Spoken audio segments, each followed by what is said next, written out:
The first thing that I want to point out that I think a lot of people have covered, and honestly I've taken great enjoyment in, a lot of offense to open up the year. And I mean a lot of offense from teams we expected it from teams we didn't expect it from. Look at how this Pittsburgh Pirates team is starting off the year in the at the plate. So far this season, offense is up by over 10 points in batting average between the first 2 months of the season. Makes sense when you consider that there's restrictions on defensive shifts, pickoff rules, steals have become a lot more constant due to some of the rules put on pitchers.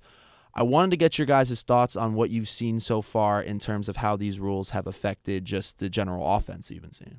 Well, every single rule, like the common theme is more offense being a goal. Really what MLB did was how do we appeal more to fans? And today, every single sport, you look across, America, NFL, everything is leaning offense. Now, the NBA, you put up 130 points every night. That's just how, as consumers, these sports are going. And baseball was going the opposite direction with a dead ball, right? They took away the juice ball, made a dead ball. We saw historically low numbers compared to the year before. It was apparent they made changes to the ball. So this has been, I can't really find too many negatives, and we'll get into the specific rules in a second, but overall, more offense is a good thing, right? I know we're kind of more baseball purists, so we'll be locked into a pitcher's duel, but I also want to see the game grow. And I know a little 7-year-old boy who's flipping through the channels, he's more likely to watch baseball if he sees a home run and he sees a double down the line than if he sees that being taken away by a guy in short right field who should be playing on the left side of the infield. I think, right, it's more offense. It's also more different types of offense, right? We got into a point where it was just, gosh, home run or strikeout or right, home run or bust. And it's like, well, you started the MLB come out and say, hey, we want more doubles. We want more triples. We want more action on the base pass. And I think that's what you're starting to see. And that's fun baseball, right? If we have runners on the bases, if stuff's happening, if we're getting doubles and triples, that's the type of offense that it's like, hey, man, this is fun. This is refreshing. I'm sort of hung up on the shift restrictions. The only reason is I understand the motivation for it, and there are a ton of hits that are taken away because of the shift. I also don't like when people make the argument of, well, if you're complaining about the shift, you're a pro hitter, just beat the shift. Like, no, it's not that easy to just hit a ball the other way facing the pitching you're facing. The only thing that I don't like is, and again, I'm not completely against the shift restrictions, but the one thing that bothers me just slightly about it is you look at every other sport where defenses make adjustments on the day of on any player. Basketball, if there's somebody that can shoot from anywhere on the court, you're going to put him in a double team. If there's a wide receiver that can moss anyone that tries to guard him when a ball's thrown to him, you may put him in a double coverage. So you see other sports where players have the freedom to change their defensive coverages as they see fit based on their opponent. In baseball, I feel like the only thing that they may be overstepping a little bit is like, okay, in every other sport, you have the defensive freedom to guard teams how you want to guard them. But in baseball, we're going to put you on house arrest to your predetermined section of the field. I feel like, I don't want to say that the rules of all sports should be the same, but I just have trouble with them restricting the way defenses choose they want to guard their opponent. The one thing I say is I think we got to a crossroads, right? And you talk about, right, offense adapts, defense adapts, offense adapts again. Well, we saw the offensive adaptation was we're going to keep doing what we're doing, but we're just going to keep trying for the home run. And I think what you would have seen is, yes, over a long stretch of time, maybe it would have corrected itself, but I think baseball would have gotten to a really low moment before that happened. And I think MLB started to see the trend, said, this is not like, there's not going to be a ton of let's beat the shift, let's go Oppo. You heard guys talk about beyond the fact that it's really hard to do that. They don't want to do that. They don't get paid for the single down the line. They get paid for the home run over the stands. And so I think MLB saw that, realized that they're at a crossroads and said, let's get ahead of this. Let's get back to that brand of baseball that fans are clamoring for. And yes, I think it took league intervention, and maybe that's not something we've totally seen across all professional sports, but I think you look at the way it was trending, it didn't seem like teams were going to be and players were going to be adapting anytime soon. It's a great point, and we had a large enough sample size, right? The shift's been along a while, but it really is like a competitive advantage because it's not like there's a set shift for everyone. Each team has the analytical departments, scouting departments that determine this is where we should play. So the teams that are more advanced in those categories, they had more extreme shifts or just objectively better shifts on players depending on, your development team. Like we saw the Tampa Bay Rays were one of the first teams to implement it. At first, people were like, this is crazy. Look at the left side of the infield. But we went, 10 years with the shift? And yes, you make a great point. Players weren't getting paid for bunting it down the line and reaching first. They're paid for trying to hit a home run every at-bat. And so why would they then change up the approach to try to just hit a single? That's not what it was about. So I think MLB saw it. They took action. Now, as we talk about, adjustments happen. I think on this rule specifically, we're going to find teams that they get away from it a little bit or find ways to manipulate the system where, yes, okay, maybe it's two infielders on both sides, but they can find ways, everything's about loopholes, right? I feel like we're going to get to the point where teams are still finding ways to get an advantage with those departments I just mentioned. Yeah, I was at the Phillies game the other day covering it for FUV, and the Phillies shifted against almost every righty under the rules of the infield shift, where they had the second baseman just right to the left of second base. They had the shortstop deep in the hole, third base on that side. So it's not the dramatic shift where it's three guys on one side of the infield, but Judge and Torres were coming up, and still a lot of the right side of the infield was there. And again, that's something that I think teams are still going to see is, hey, you want that line drive through the second base gap? That's all yours if you want it.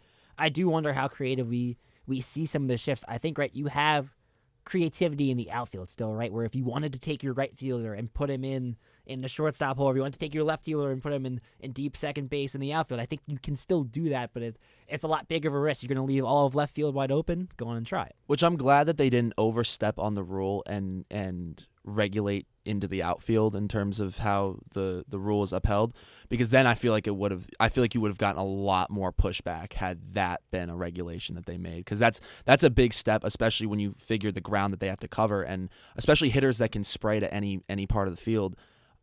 Because that's the other thing, is people have been very opinionated on some of these rule changes, for better or for worse. And I feel like there's a right and a wrong way to go about it. And I think this is just the first season where we're seeing a rollout of the rules in the first place. There has to be a first year. There has to be a debut for these sorts of changes. I do think, and I even am suggesting for some of these rules, that in future seasons they're revised, maybe almost sort of like an amendment. Right. But the next topic that I want to bring up is that watching baseball has no longer been a 3-hour time commitment.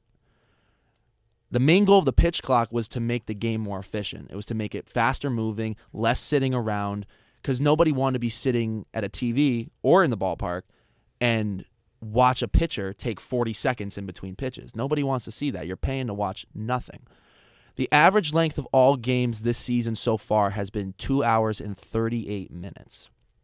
Last year, games took an average of 3 hours and 3 minutes, after the game length rose to a record 3 hour and 10 minutes the year before. So you're already seeing, just a week or so into the season, a half hour of, we'll just say nothing, shaved off. It's literal nothing. Literal nothing, shaved off. So far, I think that is, if not on par with the increase in offense, probably the best thing we've seen so far come out of these rule changes. So I understand people that are baseball purists and, old school mentalities, but if you can't look at this rule and just say from an objective standpoint, this is good for the game of baseball, then you don't get an opinion, because I'm serious, but like a 30-minute difference in an MLB game, 2:30 versus 3 hours, it's a massive difference. It changes everything. And watching a game where you don't block out 3 hours, I've had this adjustment. It's like I'm watching the Yankee game yesterday. It starts at 4. I'm coming back to school. I'm telling my mom I'll leave around 7:30. Suddenly, I'm back 30 minutes earlier because games are ending 30 minutes earlier. I love the pitch clock, and I understand it's going to take time for pitchers to adjust to it, although I give them a ton of credit, because I'm shocked at how they must have worked on it a ton in the offseason, of course. What's a big change? Yeah, and this is I expected a lot more, widespread mess ups and pitch clock violations. I brought it up earlier, alluded to it. The Garrett Cole 1 run, it was because full count, he got a pitch clock violation. Runner gets to first, he got taken out, and then that inherited runner scored. So that's the least impactful Garrett Cole run he's ever given up, because the guy got on base on not a pitch. So I think these rules have been awesome.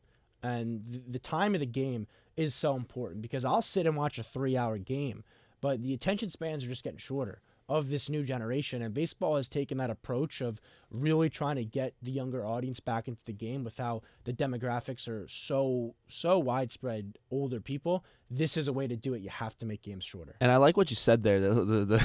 You don't get an opinion comment because no, I really if there are people more purists who are so strongly against some of these rules, especially ones that shorten the length of games, then don't complain when people say the game is boring, and don't complain when baseball is staying dormant and not growing.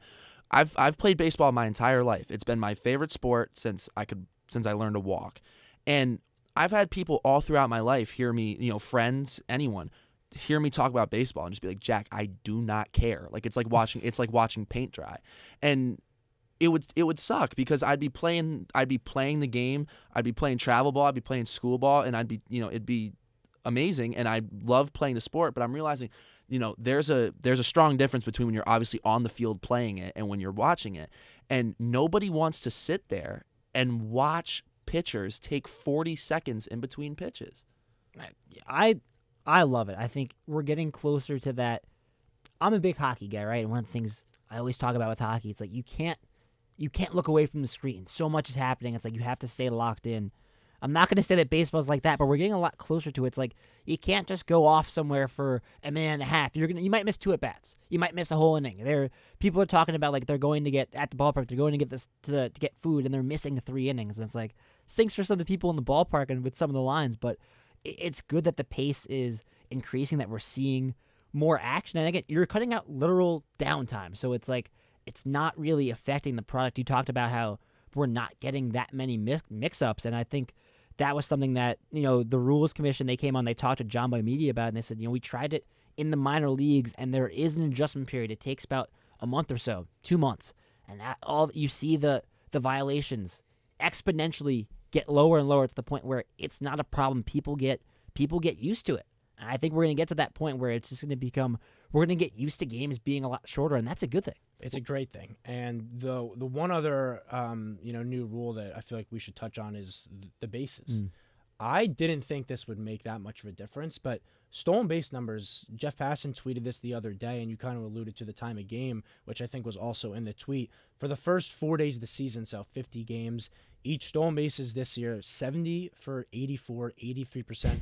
Last year, 29 for 43, 67%. So you're seeing 40 more stolen bases just through 4 days. And that is a huge thing because we've talked about you want people to watch the game. You want action. Stolen bases are action. People doing things that are not just standing there and letting the pitch clock wind all the way down. That's exciting, especially with pickoff moves as well. This is things that I can't see ways that you don't have to like these rules, but they're good for the game and growing the game of baseball. Well, and Lou and I were just talking about it yesterday in preparation for this show. Nobody really wants to see that much of a pitcher's duel or a dominant pitcher performance unless it's their team or it's a no-hitter or a perfect game. Those are the only 2 situations where you want to see pitchers dominate baseball. It's the same way that you don't want to see a football game full of quarterbacks getting sacked all night. You don't want to see a 10-3 final in a football game, the same way that you don't want to see a 2-1, 1-0 game in baseball. Now, obviously, in baseball, hitting is hard, so that happens often, but I think anything that increases offense, we still have pitchers that are going to go out this year and shove. There's still going to be pitchers that will have a no-hitter this year or will have unbelievable performances this year. But there comes a point where you only want to see pitchers succeed so much because watching the best hitters in the world is so entertaining, and that's what gets us excited to watch games every day. That's why that's the other thing that I think the rule makers in the MLB should have caught on to when they saw offensive numbers lacking. There are literally fans, myself included when I was a little kid, who go to the ballpark 2 hours early just to watch the players hit batting practice. There's nothing exhilarating other than the fact that they're hitting balls 500 feet in warm-ups. That's what people love to see, and nobody wants to see, again, no one wants to see pitcher duels unless it's their pitcher mowing down the team or it's a no-hitter somewhere in the league. Right. What's been one of the big complaints about baseball is that there's been a lack of contact, and we're talking about the boost in offense that we're seeing, offensive numbers are up.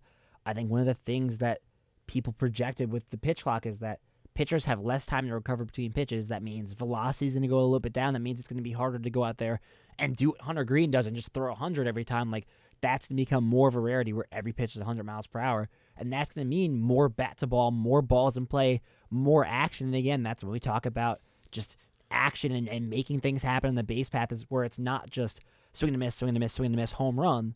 It's good for the game. Well, and then here's another one. We'll backtrack a little bit to the pace of play. This past Tuesday, obviously, Sandy Alcantara threw an absolute gem. He threw a complete game shutout against the Twins. And here's a stat that I never thought I would read in any baseball publication. The game took 1 hour and 57 minutes to play. It's unbelievable. It was just the 6th, 9th inning game in the past 10 years that has taken less than 2 hours. I do think it's funny, right? We're having these conversations about, well, like, there are people that are saying, there's nothing wrong with the game being long. It's only until fairly recently that the average length of play got above 3 hours. Like, oh yeah, before 2014, almost every year except for 2000, the average length of game was below 3 hours. Like, it wasn't until after 2013 that we saw these numbers progressively start to rise. And listen, 2.5 hours, that's closer to what we were seeing in pace of play in 1970s, 1980s. But again, it's not that long ago that we were seeing games routinely be under 3 hours. This is only a recent development, and that's why I think it's funny you see the old school baseball fans get so attached to the longer style of play, because if you look back to the games that they were watching when they were kids, it was closer to this. And that's what I was going to say. They're the same people who complain that it's home run or strikeout. They love contact and stolen bases and small ball. Well, these rules are just helping that. So you can't really have it both ways. You can't have these long games, and with the way that it is now, you can't have it also be not home run or strikeout. Well, there's one more thing that I want to pose to you guys, and it's a very kind of nitpicky, specific thing, but it's really the only grudge that I've had with the rule changes, and we'll finish on this. Obviously, the pitch clock has been an adjustment for some pitchers. We saw in spring training, we haven't really been given a situation in the regular season yet. I'm assuming we eventually will, where we're in the late parts of a game, 9th inning, bottom of the 9th, and there's a big situation. It's your typical sports movie scenario. You got 2 outs and you're winning runs on. You got 2 strikes, whatever the case may be. And we saw it in spring training. In fact, my favorite team benefiting from it, the Red Sox winning a game against the Braves, where they had they were pitching to the Braves. The Braves had the bases loaded. They were down 1, 2 outs. Like I said, storybook scenario. And their batter was called out to end the game on failing to get back into the box in time. I feel like I understand rules are rules, and I understand that they had to put their foot down and put some sort of rule out there to get the rule changes going. But I have a bad feeling that in the long run, fans are not going to be too happy about the possibility of seeing big-time moments in games decided on pitches that weren't even thrown and balls that weren't even played. Yes. Right. I'll go first because you said fans won't be happy if that's the outcome. Neither will Major League Baseball. Right. They don't want to see this. Right. Absolutely. They want the big moments. I think, yes, it's a real thing, and it's the classic rebuttal. It's, do you want a playoff game decided on this? Of course not. Of course nobody is rooting for this to happen. But if you want rules to really be enforced, you have to enforce them in the biggest moments. So I just hope that when it happens in a real game, he gets back in the box, and we don't have to deal with it, and we don't have to have this conversation.